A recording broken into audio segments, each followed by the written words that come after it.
The end of the world's longest modern war is in sight. In a country with a long, bloody history of failed peace accords, there is no underestimating the potential benefits. Economists say peace will be the oxygen for investment and growth, and a magnet for tourism. But it is not a done deal. This peace accord is not just with 8,000 guerrillas. That would be relatively easy. The problem is taking more than 1 million people who live from growing coca, from drug trafficking and other illegal activities, and bringing them into legality, allowing them to vote, have a title to land, credit so they can produce something legal. It's like the Wild West in much of Colombia. In northeastern Arauca, people are keenly aware that the end of Colombia's oldest armed conflict does not mean that the guns will be silenced.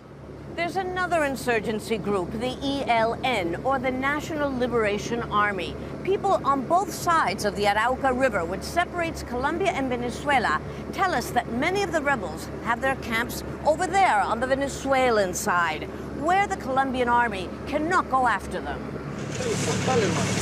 While smaller than the FARC, the ELN has been stepping up attacks.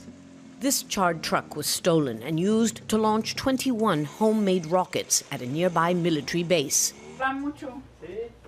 One of the many reasons why Gloria Tamayo expresses deep-rooted skepticism.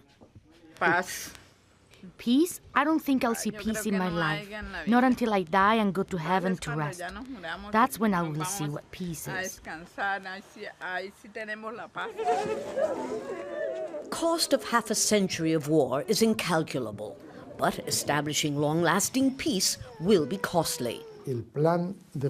Just the reparations for the 7 million victims will be very high. The calculation is between $10 and $15 billion.